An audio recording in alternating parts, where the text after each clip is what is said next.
रघुवीर जी, आपने जैसा कहा था मैंने वैसी ही वसीयत बनाई है। वसीयत? पिताजी आपने वसीयत बनवा ली और बताया तक नहीं? तो हमें कौन सा पता है? जब दो बड़े बात कर रहे हो छोटों का बोलना बदतमीजी होता है। आप बड़े भाई हैं तो कुछ भी बोलते रहे और हम चुपचाप सुनते रहे। अब चुप रहोगे या? मेहरबानी करके आप लोग आपस में लड़िए नहीं। अरे कम से कम अपने पिताजी की तबीयत का तो ख्याल कीजिए। वकील साहब, मेरा जितना ख्याल रखना था ये रख चुके। अब बस मैं अपना फर्ज निभाकर चैन से मरना चाहता हूं। पढ़िए, आप वसीयत पढ़िए। मैं रघुवीर मल्होत्रा अपने पूरे होशो हवास में अपने वकील अखिलेश गुप्ता को ये वसीयत बनाने के लिए दरखास्त करता हूँ। इस वसीयत के मुताबिक मेरे पास जो कुछ भी है वो मेरे मरने के बाद मेरे तीनों बेटों में बराबर हिस्सों में बांटी जाएगी। बराबर में? पिताजी ये तो नाइंसाफी हुई ना मेरे साथ। हाँ, तो आपके लिए तो इंसाफ का मतलब यही है ना कि सारी प्रॉपर्टी आपको मिल जाए। चुप रहोगे तुम?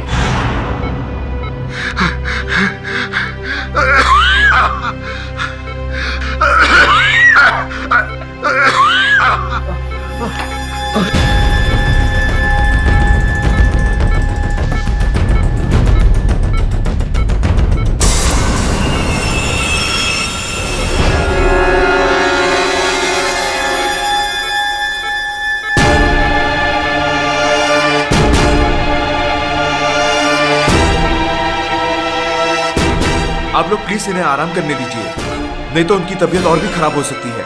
आप लोग प्लीज बाहर जाइए।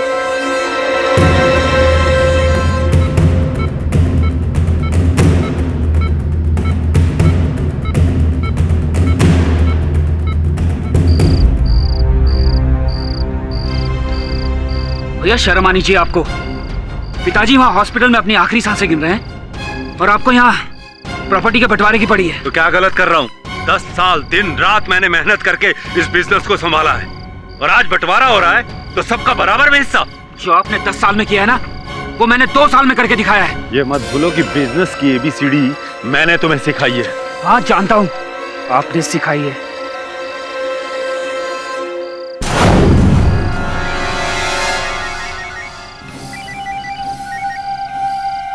हाँ स्वीटी, हाँ बोलो।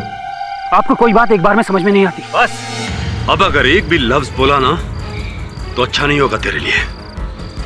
अपनी हद में रहो। आप कौन सा मर्यादा पुरुषोत्तम है?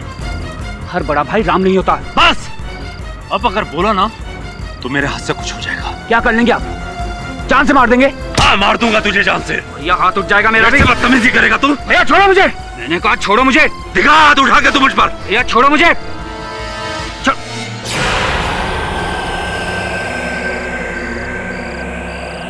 मौसम में धुंध, ये क्या हो रहा है? ये धुंध है या धुआं?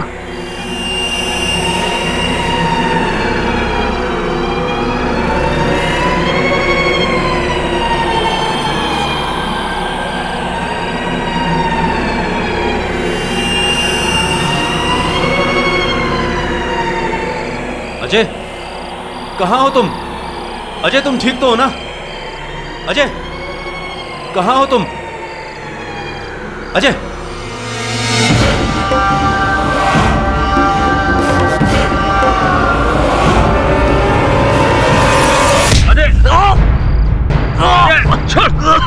अरे छोड़ो यार, मेरे बेवकूफ भाई है ना जो हमेशा सनी देओल की तरह लड़ते रहते हैं।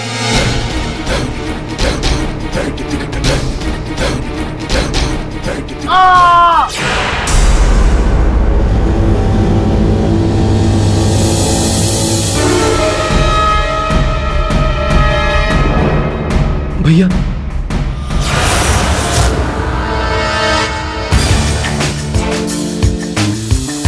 देखिए, मैं बहुत उम्मीद लेके आपके पास आई हूँ। प्लीज मेरे पति को बचा लीजिए। मैं आपकी भावनाओं को समझ रहा हूं, किंतु आप मेरे कष्ट को समझने का प्रयास कीजिए। धुन के दानव ने हत्या की, ये बात न तो अदालत मानेगी न मैं मान सकता हूं। मैं जानती हूँ कि ये मानना मुश्किल है, पर नामुमकिन नहीं। देखिए, मैं पूरे विश्वास के साथ कह सकती हूँ कि सुशांत चाहे जैसे भी हो, लेकिन उन्होंने कभी किसी से झूठ नहीं कहा। अगर सुशांत ने ही अजय का कत्ल किया होता तो वो ये इल्जाम किसी इंसान पे भी तो लगा सकते थे। किसी को यकीन ही ना आए, ऐसे धुंध दानव की बात ही क्यों करते? ये बात तो है, ऐसा क्यों किया उसने? अदालत की आज की कार्यवाही शुरू की जाए। योर ऑनर, आज का केस बिल्कुल ही सिंपल नहीं है, क्योंकि ये केस में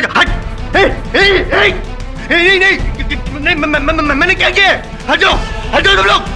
मैं चले जाऊंगा, मैं केस नहीं लड़ूंगा। मुझे मारना मत। वो मिस्टर आई.एम. जायसवाल, ये सब क्या कर रहे हैं आप? मुझे मारने आगे बढ़ रहे हैं। मुझे बचाइए, आप भी बचिए। चल जाइए, ये साइड आ जाइए आप। मिस्टर जायसवाल, ये क्या बकवास कर रहे हैं आप? भूत प्रेत वगैरह पे अदालत कतई विश्वास नहीं रखती। अरे ऐसा कुछ होता ही नहीं है। एग्जैक्टली, ऐसा नहीं होता। मैं भी इन सब बातों पे विश्वास नहीं रखता हूँ, किंतु मेरे जो सीनियर हैं पाठक सर, शायद वो विश्वास रखते हैं। शायद मेरी पहली चाल सफल। 10 मिनट। और ये मनवाया है उनको उनके मुवक्किल श्री सुशांत मल्होत्रा ने। Shri Sushant Malhotra per your honour इल्जाम लगा है उनके छोटे भाई श्री अजय मल्होत्रा के खून का। लेकिन जैसे हर मुजरिम कहते हैं कि मैं खूनी नहीं हूँ, ठीक वैसे ही सुशांत मल्होत्रा जी भी यही कह रहे हैं कि वो खूनी नहीं है। किंतु मैं कह रहा हूँ और मैं मानता भी हूँ कि सुशांत मल्होत्रा ही खूनी है, और मैं यूं ही नहीं कहता हूं, सब जानते हैं यहाँ पे। मेरे पास सबूत है, मेरे पास मकसद है, और मेरे पास चश्मदीद गवाह भी है।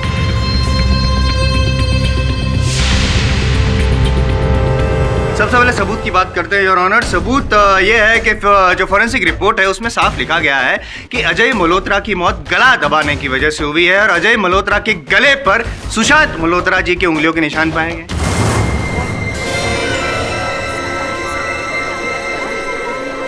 अब आया मकसद।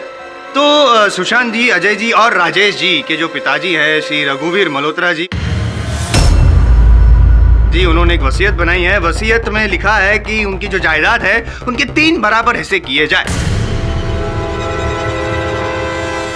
दोनों भाइयों को मंजूर था, सुशांत जी को मंजूर नहीं था। उनको चाहिए था कि उनको बड़ा हिस्सा मिले, ज्यादा लाभ हो। इस बात को लेके अजय जी और सुशांत जी में बहस हुई, कहा सुनी हुई, फिर हाथापाई हुई, और सुशांत जी ने अजय जी का खून कर दिया। और इल्जाम लगाया किस पर? फॉग मॉन्स्टर पर। Fog monster?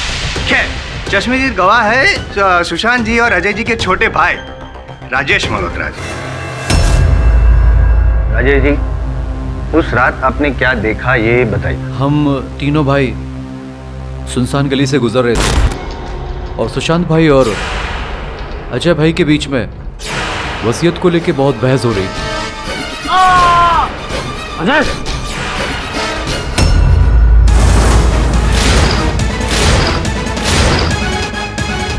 सुशांत जी, ये क्या किया आपने? मैं अजय को उस मॉन्स्टर से बचा रहा था कि तभी राजेश वहां आ गया। राजेश को लगा कि अजय को मैंने मारा है। नहीं यार, मुझे ऐसा। जायसवाल साहब, देखिए इतना बोल लिए आप कि अभी आपका गला खुश्क हो रहा है। आप बिराजिए, वहां पानी पीजिए, जरा विश्राम कीजिए, प्रयत्न कीजिए मेरी बात को समझने का, प्लीज। योर ऑनर, जायसवाल साहब ने जो 3 मुद्दे रखे हैं उसमें सर्वप्रथम साक्ष्य अजय जी के गले पर मेरे मुवक्किल की उंगलियों के निशान। मैं चाहूंगा कि ये स्वयं ही बताए कि इनकी उंगलियों के निशान अजय जी के गले पर कैसे आए, बताइए। यार छोड़ो मुझे।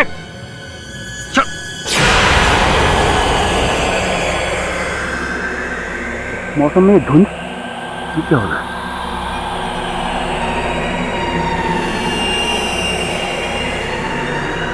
अजय, कहाँ हो तुम? अजय, तुम ठीक तो हो ना? अजय, कहाँ हो तुम? अजय!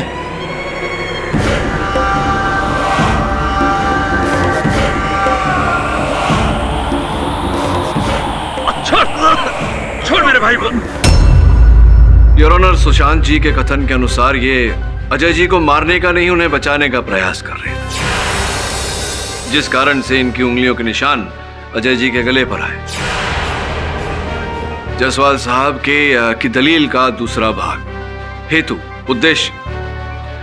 जायसवाल साहब संभवतः भूल गए और ऑनर इस बात पर विचार नहीं किया इन्होंने कि अजय जी के वसीयत के अनुसार अगर किसी भी संयोग में उनकी मृत्यु हो जाती है, उनकी वसीयत की उत्तराधिकारी उनकी पत्नी मीरा बन जाती है योर ऑनर। इसमें सुशांत जी का कोई लाभ नहीं था। रहा प्रश्न प्रत्यक्षदर्शी का, साक्षी का, आई विटनेस, चश्मदीद गवाह जो आप हैं रमेश बाबू, ये बताइए कि क्या आपने मेरे मुवक्किल को, सुशांत जी को गला घोंट के अजय जी को मारते हुए देखा? जी हाँ, मैंने देखा। आपने इन्हें मारते हुए देखा, अर्थात जब आप वहां पहुंचे तो सुशांत जी अजय जी का गला दबा रहे थे, अजय जी चिल्ला चिल्ला कर कह रहे थे छोड़ो मुझे, बचाओ। वो एक्चुअली जब मैंने उनको देखा वो मर चुके थे। तो जीवित नहीं थे? नहीं, जीवित नहीं थे योर ऑनर, जिसका ये अर्थ होता है कि अजय जी मर चुके थे, जिसका ये अर्थ होता है कि जायसवाल साहब के इस प्रत्यक्षदर्शी साक्षी ने मेरे मुवक्किल को मारते हुए, हत्या करते हुए नहीं देखा योर ऑनर।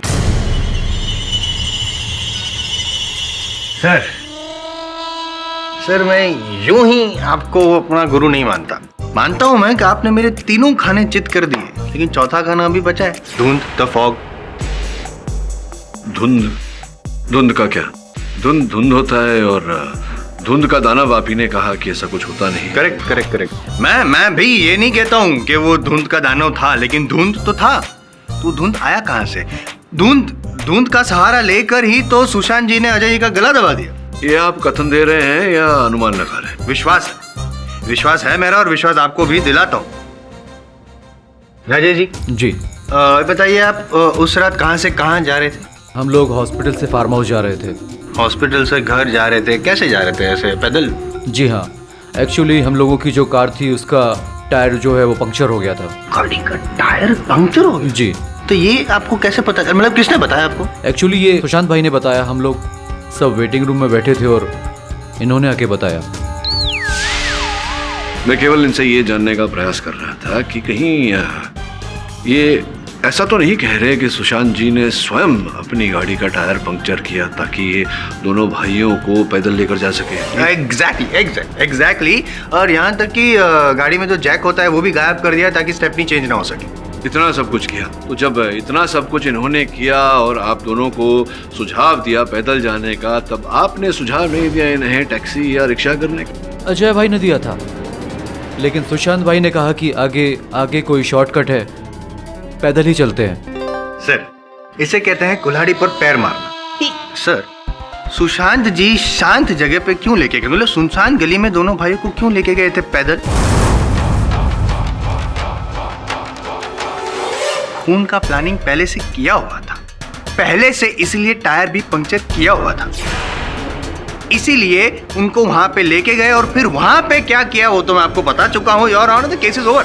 जायसवाल साहब, आप लग नहीं रहा कि आप मेरे शिष्य बने हैं, ऐसा लग रहा है कि आप जज साहब के गुरु बने हैं, तभी तो निर्णय सुना रहे हैं। अब जायसवाल साहब क्या है कि 10 मिनट भी आपके पूरे नहीं हुए, तो थोड़ा आप यहाँ आने का कष्ट करेंगे नजर इनसे।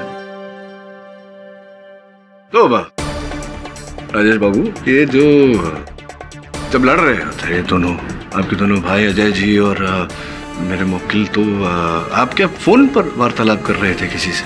जी हाँ, मैं स्वीटी से बात कर रहा था। स्वीटी आपकी प्रेमिका? जी हाँ। तो ये स्वीटी नाम है उनका या प्रेम से आप उन्हें बुलाते हैं स्वीटी? प्रेम से। अच्छा, प्रेम से, तो स्वीट। तो अगर जायसवाल साहब की बात मान ले और ये मान ले कि सुशांत जी अजय जी का गला घोंट रहे थे, तो अजय जी तड़प रहे होंगे और अपने बचाव के लिए चीख मार रहे होंगे। आपको चीख सुनाई नहीं दी होगी क्योंकि आप प्रेम में मगन थे, स्वीटी से बात कर रहे थे। जी सर, ऐसा नहीं है, मुझे चीख सुनाई दी। अच्छा, चीख सुनी थी आप? जी सर। तो फिर आप अपनी प्रेमिका के साथ वार्तालाप करने में इतना मगन थे, अपने भाई साहब को बचाने नहीं गए? इसकी 2 वजह है। एक तो मुझे लगा कि ये लोग हमेशा की तरह आपस में लड़ रहे होंगे, और दूसरा सर वहां पर इतना कोहरा था कि मुझे कुछ ठीक से दिखाई नहीं दे रहा था। मतलब आप घिरे हुए थे धुंध में, मतलब आप जहाँ थे वहाँ पूरा धुंध छाया हुआ था? या वो जहाँ थे वहाँ धुंध छाया हुआ था? क्या क्या था? या सब जगह छाया हुआ था? नहीं सर, जहाँ ये लोग थे वहाँ पर धुंध छाई, हाँ वहाँ पर धुंध छाई। जहाँ आप थे वहाँ कुछ नहीं था? वहाँ कुछ नहीं था। हमेशा रास्ते का पत्थर बनते हैं जायसवाल साहब। योर ऑनर, इस बात पर विशेष ध्यान दिया जाए कि जहाँ राजेश बाबू खड़े थे वहाँ धुंध था नहीं, किंतु कुछ ही दूरी पर जहाँ लड़ाई चल रही थी, जैसा कि जायसवाल साहब कह रहे थे, वहाँ धुंध था। ओहो, केडी तुम कहना क्या चाहते हो? क्या सचमुच धुंध दानव जैसा कुछ है? जी नहीं योर ऑनर, धुंध दानव जैसा कुछ नहीं होता, ये तो मुझे भी पता है। मैं केवल इतना बोलने का प्रयास कर रहा हूं कि घटना स्थल पर उस समय जो धुंध छाया था वो प्राकृतिक नहीं था योर ऑनर, मानव सर्जित था।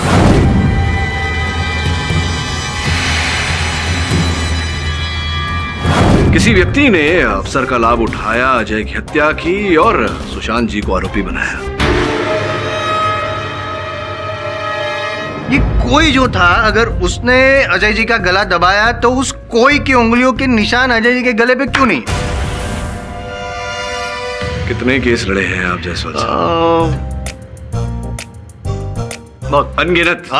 और कितने केसेस में हत्यारे ने दस्ताने पहनकर हत्या की थी? मतलब अनगिनत। आपका सामान्य ज्ञान कुछ लड़खड़ा रहा है, एक बार चिकित्सा करवा ही लीजिए। Mister I am Jaiswal, KD साहब की बात में वजन तो है। अगर आपके पास उनकी इस बात का कोई जवाब है तो पेश कीजिए। नहीं, पेश नहीं करेंगे? हाँ करेंगे। हाँ, पाठक साहब ने जो कहा योर ऑनर, वो सही है। मतलब ऐसा है कि वो सुशांत जी ने मतलब ऐसा किया भी होगा और नहीं भी किया। मिस्टर जायसवाल, आप अदालत को कंफ्यूज कर रहे हैं। ये आप मुझे लग रहा है आप स्वयं दुविधा में हैं कि थे आप? दुविधा में था, अब नहीं, अब एकदम क्लियर। तो अब पक्का 10 मिनट में केस खत्म। अच्छा, 100%। मैं वहां बैठकर देखता हूँ। Forensic report your honour, forensic report में साफ लिखा गया है, ये भी लिखा गया है कि अजय जी के फेफड़ों में क्लोरोफॉर्म पाया गया।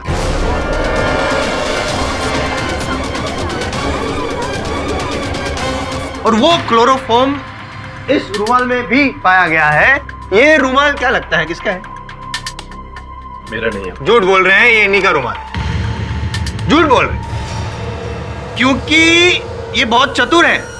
इतने चतुर है कि पाठक साहब को भी उन्होंने मना लिया कि वो निर्दोष है। पाठक साहब संभलिएगा आपके मुवक्किल से। योर ऑनर, इनको पता है कि अगर ये कबूल लेंगे कि रुमाल इनका है तो पूरा केस खत्म, ये केस हार जाएंगे, फांसी पर चढ़ जाएंगे। देखिए मिस्टर जायसवाल, आपको जो कुछ भी कहना है साफ साफ कहिए। साफ बात ये है योर ऑनर कि इस रुमाल में क्लोरोफॉर्म पाया गया और ये रुमाल मुझे मौका वारदात से मिला। ये रुमाल अजय जी को सुंघाया गया था, उनको बेहोश किया गया था और उसके बाद उनका गला दबाकर मारा गया था और ये सब काम सुशांत जी ने किया है। नहीं, ये झूठ है। मैंने मेरे भाई का खून नहीं किया। ना तो ये रुमाल मेरा है और ना मैं क्लोरोफॉर्म के बारे में जानता हूं। पाठक साहब, यकीन कीजिए, मैं सच बोल रहा हूं। मैंने खून नहीं किया। पाठक साहब को नहीं, मुझे यकीन दिलाइए। आप मुझे यकीन दिलाइए। नहीं दिला सकते ना, क्योंकि ये रुमाल आपका है, आप ही ने खून किया है। आपके पास सिर्फ एक ही रास्ता है, इकबाल जुर्म। मान लीजिए कि आपने अपने छोटे भाई का गला दबा के मार डाला, इस रुमाल में क्लोरोफॉर्म डाल के उसे बेहोश किया। मैं बोल रहा हूँ आपने खून किया है। शांत।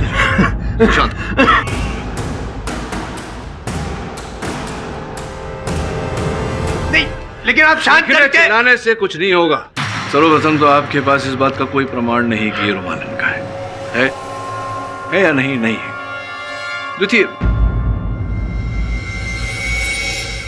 किस समय अस्पताल से निकले थे? हम लोग करीब 11 बजे निकले हम लोग। और किस समय घटनास्थल पर पहुंचे? 11:20, आई थिंक 11:20, क्योंकि उस वक्त मुझे फोन आया था। अर्थात 20 मिनट लगे इन्हें वहां घटनास्थल तक पहुंचने में अस्पताल से। तो अगर आपकी बात जो है, जो रुमाल की बात आप कर रहे हैं, जो रुमाल मेरे मुवक्किल का है नहीं, अगर एक क्षण के लिए मान ले कि वो बात सत्य है, तो इन्होंने अस्पताल में क्लोरोफॉर्म डाला होगा रुमाल में। और जहां तक मेरा ज्ञान है, क्लोरोफॉर्म का प्रभाव जो है वो 10 मिनट से अधिक रहता नहीं है। जबकि इन्हें 20 मिनट लगे घटनास्थल तक पहुंचते हुए, तो फिर इन्होंने किस प्रकार से उपयोग किया क्लोरोफॉर्म का, कैसे बेहोश हो गए? पॉसिबल है कि ये रुमाल तो उनकी जेब में था और जो क्लोरोफॉर्म था वो भी उनकी जेब में था।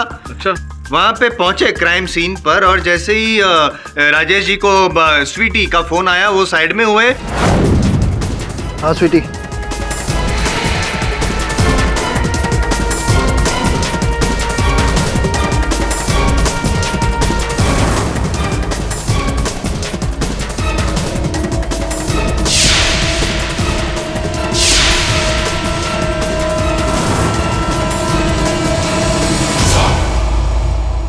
और फिर स्वयं ये इस रुमाल को, जो कि इनका है नहीं, इसे और वो क्लोरोफॉर्म की बोतल को जो है वो झाड़ियों में फेंक दी, और आप जाकर के झाड़ियों में से इस रुमाल को प्राप्त करके लाए हैं। लेकिन क्लोरोफॉर्म की बोतल ना आपने प्राप्त की, ना पुलिस ने प्राप्त की, ना इन्हें जब गिरफ्तार किया गया इनके पोशाक से कोई क्लोरोफॉर्म की बोतल मिली। तो क्लोरोफॉर्म की बोतल कहाँ गई? वो that is a good question. मैं मना नहीं कर रहा हूँ, but that does not mean that मेरी आर्गुमेंट बेसलेस है। ये तो प्रूव नहीं हो सकता ना कि इन्होंने ये सब नहीं किया होगा, मतलब हो भी सकता है। जयसवाल साहब, ये जो रुमाल जो मेरे मुवक्किल का नहीं है, ये और ये क्लोरोफॉर्म की बोतल इत्यादि क्लोरोफॉर्म डाल करके दबोचना अजय जी को, ये बातें सब घटनाएं आपके विचारों में है, वास्तविकता में नहीं। चलिए, आप बोल रहे हैं, आपका मान रखने के लिए मैं मान लेता हूँ इस बात को। कृपया मेरे एक अंतिम प्रश्न का उत्तर दे दीजिए। वो जो मानव सर्जित धुंध था वो अचानक कैसे आया? आपके इस मानव ने उसका सर्जन किया। कैसे मैं आपको बताता हूँ। क्या है योर ऑनर, ये जो पूरा मर्डर हुआ है ना अजय जी का, वो अकेले सुशांत जी नहीं है उसमें, और एक है एक्म्प्लिस, साथीदार। क्या हुआ कि जैसे ही राजेश जी फोन पे बात करने थोड़े दूर गए, वो इशारा किया और आदमी ने जो फॉग वाला मशीन नहीं आता है उससे वो गैस छोड़ी तो धुआं पूरे वातावरण में हो गया। तो विजन थोड़ा ऐसा कम हो गया, इसलिए राजेश जी को कुछ दिखा नहीं और उसका फायदा उठाया, क्लोरोफॉर्म ऐसा सूंघाया, गला दबा के मारा।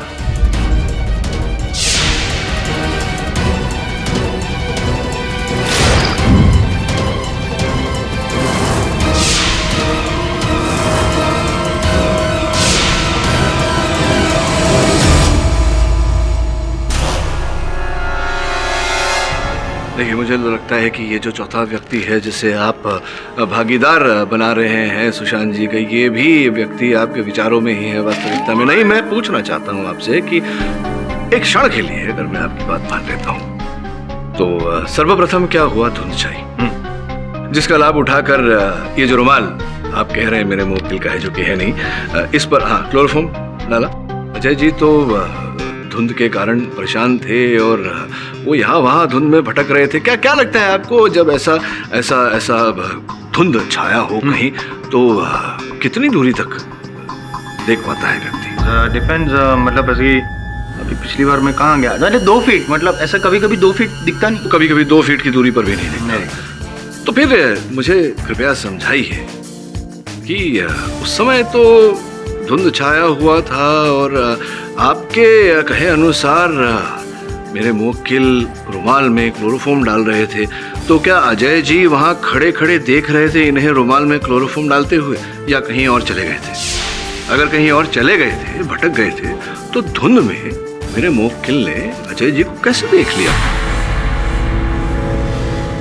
देख भी लिया, उन्हें दबोच भी लिया, सूंघा भी दिया, फिर बेहोश भी कर दिया और उनका गला दबोच कर उनकी हत्या भी कर दी, सब धुंध में हुआ। समझ लीजिए, सोच कर बताइए। मास्क,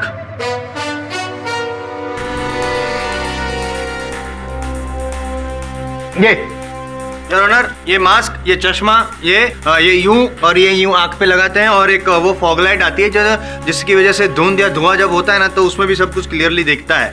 ये सब एपरेटस का यूज किया सुशांत जी ने, और फिर जो देखना था देखा और जो करना था किया।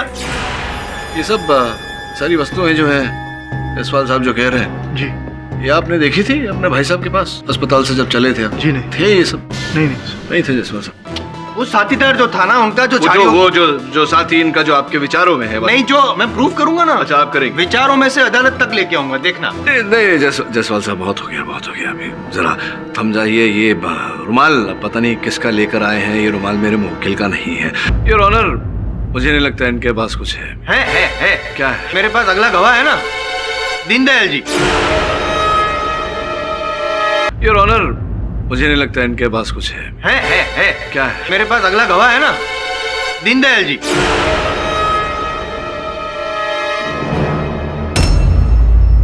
मेरा नाम दीनदयाल है। मैं रघुवीर मल्होत्रा का छोटा भाई हूँ और सुशांत का अंकल। चाचा। जाहिर सी बात है चाचा जी कि आप अपने भतीजे जी को बचपन से जानते होंगे अच्छी तरह से। बहुत अच्छी तरह से जानता हूँ। तो ये बताइए दीनदयाल जी कि सुशांत जी का स्वभाव ऐसा कैसा है? मतलब आपकी तरह दयालु हैं, मेरी तरह भोले हैं, पाठक साहब की तरह एकदम होशियार हैं, या फिर गुस्से वाले? गुस्सा कभी कभी आ जाता था। कभी कभी मेरे दिल में ख्याल आता है कि जब सुशांत जी को गुस्सा आता है तो कैसा आता होगा, मतलब एकदम खतरनाक, हाँ या ना? देखिए, हर इंसान का स्वभाव अलग अलग होता है ना। मुद्दे पर आते हैं। साल 2000 की दिवाली को क्या हुआ था रात को? मैं वो देखिए दीनदयाल जी, आप ही हैं जिसकी वजह से अजय जी की आत्मा को शांति मिलेगी, उनको न्याय मिल सकता है। तो मैं रिक्वेस्ट करूंगा कि जो कुछ सच आप जानते हैं प्लीज बताइए, उस रात को क्या हुआ था? उस दिन बड़े भाई साहब ने सुशांत की शादी तय कर ली थी। रामो, आज फिर तूने नमक कम डाला। माफ करना साहब, गलती हो गई। अरे तू क्यों ऐसा कह रहा है? उल्टा डीडी, तुझे उसका शुक्रिया अदा करना चाहिए। मुझे पता है आप ऐसा क्यों बोल रहे हो। अरे भाई, मुझे थोड़ा हाई ब्लड प्रेशर है, इसका मतलब ये तो नहीं कि पूरी जिंदगी में ऐसा बेस्वाद खाना खाऊं। एक बार मेरी बहू को आने दो घर में, तो उससे पकवान बनवा के खाऊंगा।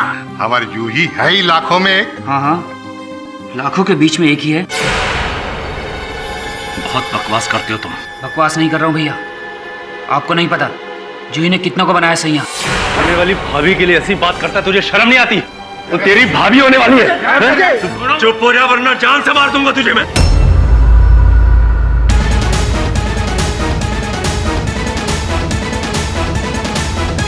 योर ऑनर, मैं मानता हूं कि अजय जी ने जो कहा, जिस तरह से कहा, वो गलत था, ऐसा नहीं करना चाहिए था। लेकिन इसका ये तो मतलब नहीं कि सुशांत जी को उन पे हमला करना चाहिए, जान से मारने की कोशिश करनी चाहिए। योर ऑनर, आवेश में आकर लोग अक्सर धमकियां दिया करते हैं, फिर तो शांत हो ही गए थे जसवाल साहब। हाँ, वो तब रघुवीर जी थे इसलिए, इस बार रघुवीर जी नहीं थे इसलिए मार डाला। कहते आप क्यों शांत हो रहे हैं?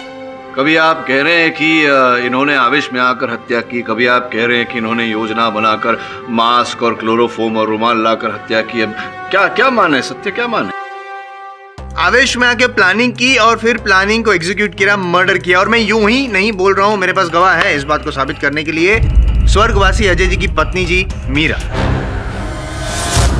मीरा जी, आपके साथ जो हुआ उस बात का बेहद अफसोस है मुझे। आई एम सॉरी, लेकिन आपका यहाँ आना जरूरी था।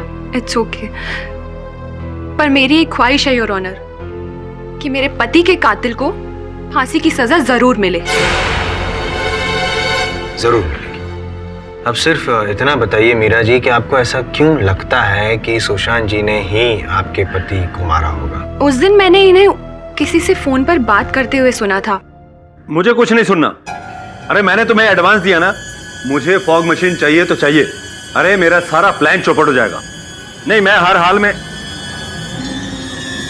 ठीक है, मैं बाद में बात करता हूं।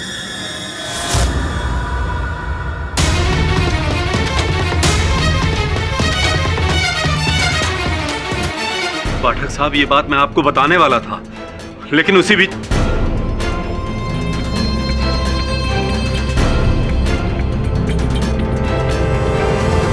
क्षमा चाहता हूं योर ऑनर। मुझे आभास हो रहा है कि मेरे मुवक्किल ने झूठ बोला है मुझसे, और इसी कारण मैं इनका केस लड़ना उचित नहीं समझता। नहीं पाठक साहब, मैं मानता हूं कि मुझसे गलती हुई है, लेकिन आप इस तरह मुझे छोड़कर मत जाइए। गलती नहीं हुई है, तुमसे अपराध किया है तुमने, और ऊपर से झूठ भी बोला मुझे। पाठक साहब, मैं डर गया था। डर गए थे क्यों? ताकि तुम्हें तुम्हारे किए हुए अपराध की सजा ना मिले। सुशांत, योर ऑनर, मेरे पति को दमे की बीमारी है। अगर ये इनहेलर उन्हें नहीं मिला ना तो उनकी मौत भी हो सकती है। हवलदार, सुशांत जी को उनका इनहेलर दीजिए।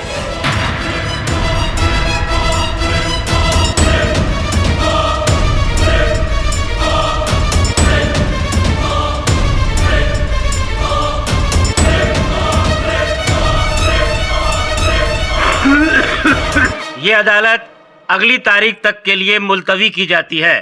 The case is adjourned.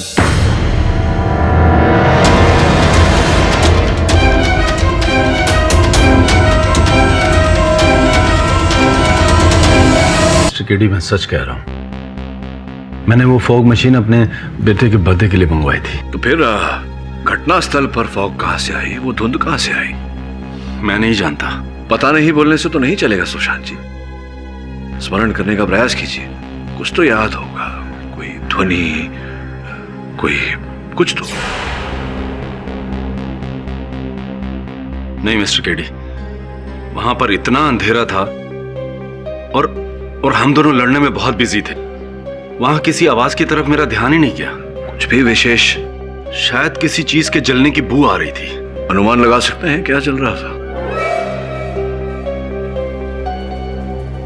शायद रबड़ के चलने की बू आ रही थी। रबड़?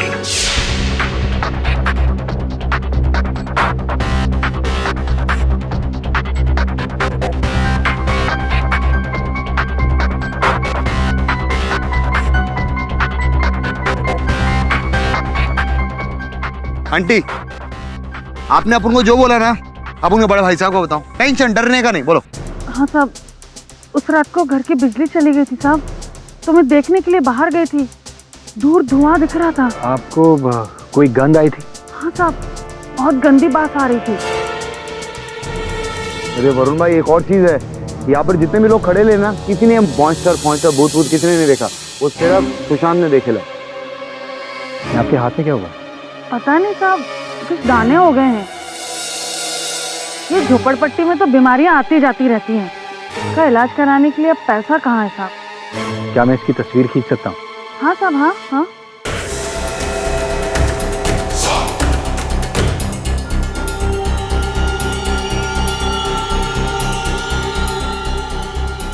सूरत के हाथ में दाने कैसे हैं? सर वो कह रही थी कि कुछ रिएक्शन की वजह से रैशेस हो गए। अरे बॉस, अरे झोपड़पट्टी में ऐसे सब चलता रहता है, इट इज नॉर्मल।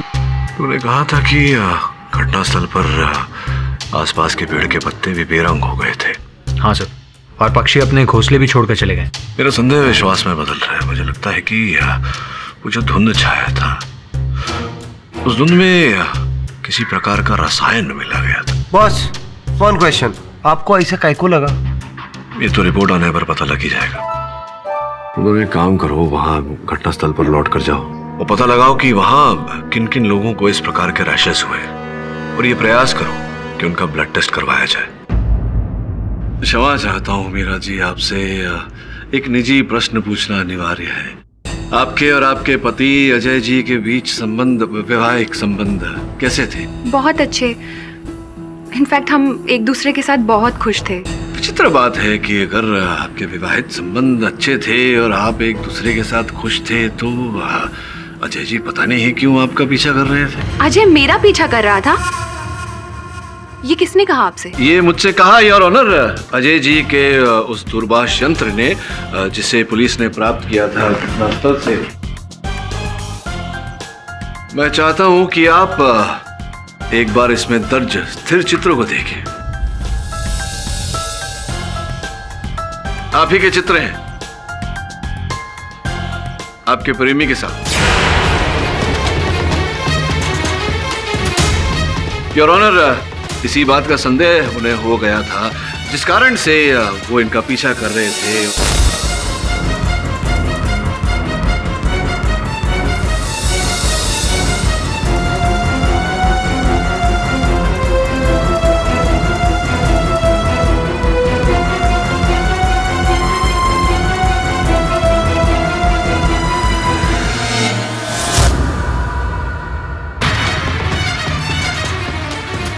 मुझे क्या पता वो ऐसा क्यों कर रहे थे। ये बताइए कितने दूरभाष यंत्र, कितने मोबाइल फोन है आपके पास? एक। पक्का? हाँ, एक ही फोन यूज करती हूँ मैं। विचित्र बात होगी मीरा जी, क्योंकि मेरे पास यहाँ 2 बिल है जो आपके नाम पर अंकित है। ये वो नंबर है जो सभी के पास है, और ये देखिए ये भी आपके नाम पर अंकित एक विशेष नंबर, जिस पर से एक विशेष नंबर पर विशेष फोन किए गए हैं। कितनी बार देखिए। योर ऑनर, ये सच है कि अजय और मेरे बीच हमेशा झगड़े होते रहते थे। इसके लिए मैंने बाहर प्यार को ढूंढा। और संभावना ये है योर ऑनर कि ये कहानी यहीं शेष नहीं होती। संभावना पूरी है योर ऑनर के इनके पति अजय इनके इस प्रेम प्रकरण में कांटा बन रहे थे, तो इन्होंने सोचा क्यों न इस कांटे को निकाल कर फेंक दिया जाए। और अफसर जब आपने पाया भाइयों के बीच के झगड़े का लाभ उठाया और अपने पति देव की हत्या कर दी, अपने प्रेम को जिंदा रखने के लिए। नहीं, ऐसा नहीं हुआ। नहीं योर ऑनर, मैंने ऐसा कुछ भी नहीं किया है। आप ही ने किया है, आप ही ने किया है। आप ही ने रुमाल में क्लोरोफॉर्म डाला, उनको सुंघाया, वो फॉग मशीन से फॉग छोड़ा, उनका गला दबाया, खून किया, ये सब आपने किया है। लेकिन वह हॉस्पिटल में दूर बैठे बैठे।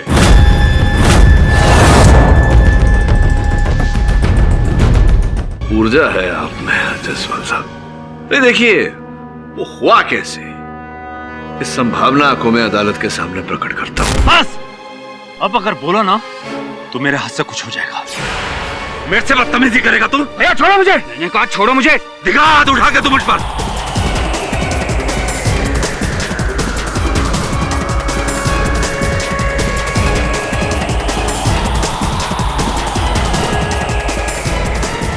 अजय, कहाँ हो तुम? अजय, तुम ठीक तो हो ना? अजय, अजय, कहाँ हो तुम? ये सरासर झूठ है योर ऑनर। मैंने अपने पति को नहीं मारा। ये बताइए कि आप तो अस्पताल में थी इन सब के साथ, फिर वहां से निकलकर आप कहाँ चली गई थी? एक्चुअली मैं प्रेम से मिलने गई थी। इतना वेट करा थे? हाँ, अरे प्रेम छोड़ो, कोई देख लेगा तो गड़बड़ हो जाएगी। कौन देखेगा? तुम्हारा खूसट पति तो गया ना। मुझे ऐसे छुप छुप के मिलना ना बिल्कुल अच्छा नहीं लगता। मैंने तो तुम्हें कब का बोला है उसे डाइवोर्स दे दो, आराम तुम। हाँ, अब 1 ही महीने की तो बात है, इसके बाद अजय को अपना हिस्सा मिल जाएगा और डिवोर्स देते ही मुझे मेरा हिस्सा।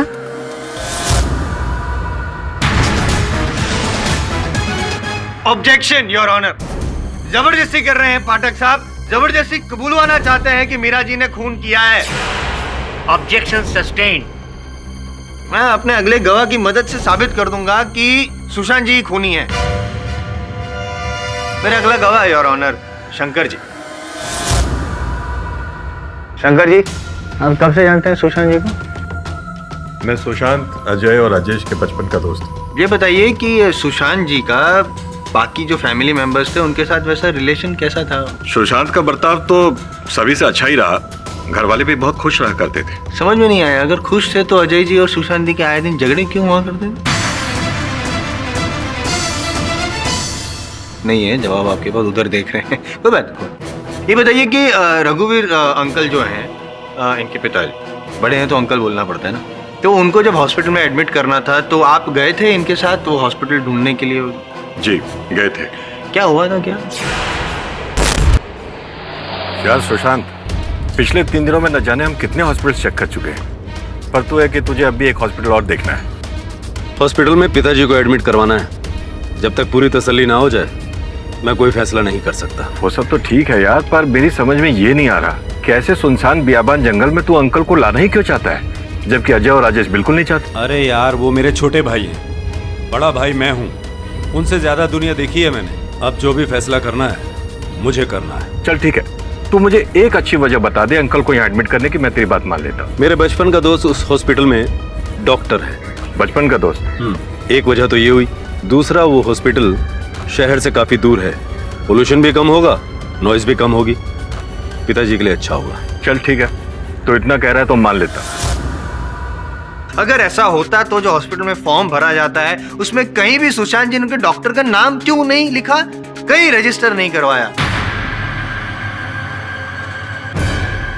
मैं बताता हूं, क्योंकि झूठ बोल रहे थे ये।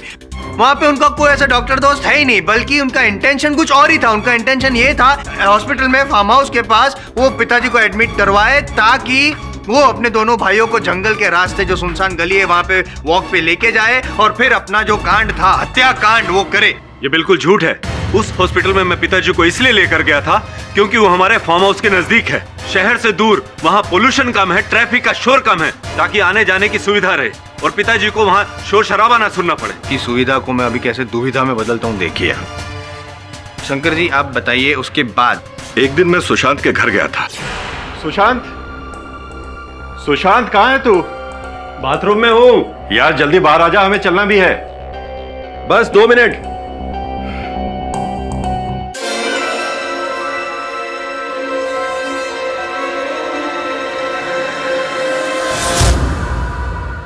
और भी दिलचस्प कहानी देखने के लिए हमारे चैनल को सब्सक्राइब करें और बेल आइकॉन दबाना न भूलें।